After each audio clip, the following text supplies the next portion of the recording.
కొన్నిసార్లు యేసు మీద నుండి మనం దృష్టి తిప్పటం వలన కూడా మనం పడిపోతాం, మనం జారి పడతాం. చక్కగా యేసయ్య వైపు చూసుకుంటా, ఆ జలం మీద నడుచుకుంటా ఒక జై జీవితాన్ని జీవిస్తున్నాడు పేతురు.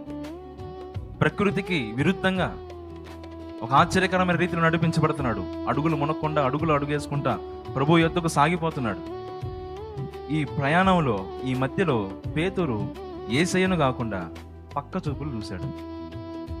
పక్కన చూసినప్పుడు గాలి కనిపించింది. ఆ గాలిని చూశాడు, మునిగిపోయాడు. ఏమండి, గాలి ఎప్పుడైనా మీకు కనిపించిందా? మరి పేతురు ఎట్లా చూశాడు? గాలి కనిపించలేదులే కానీ సముద్రం మీద ఆ అలలు, ఆ హోరు గాలి, అది మనకు అర్థమవుతుంది కదా.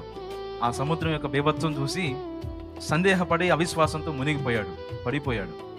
అలాంటి గాలి సంబంధికులు కొంతమందిని చూసి వీళ్ళు పడిపోతారు.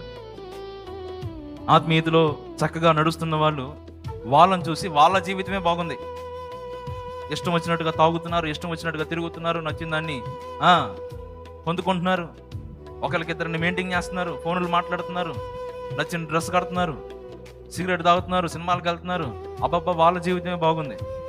అనవసరంగా బాప్తీసం పొందానయ్యా, పొందిన కానించి అని పసికిర్లలో కూడా లేని పత్యాలు అన్నీ నాకు. వాళ్ళని చూస్తే మన జీవితం కంటే వాళ్ళ జీవితం బాగున్నట్టు, మనకంటే వాళ్ళే బాగున్నారేమో, మనం పొందుకోలేని సుఖం వాళ్ళు పొందుకుంటున్నారేమో, మనం కోల్పోతున్న ఆనందాలు వాళ్ళు పొందుకుంటున్నారేమో అని వాళ్ళని చూసినప్పుడు కొన్నిసార్లు మన అడుగులు తడపడదు. వాళ్ళని చూడొద్దు, గాలి వైపు చూడొద్దు, యేసయ్య వైపే నువ్వు చూడాలి. అప్పుడు మాత్రమే నువ్వు జయ జీవితం కలిగి జీవిస్తావు.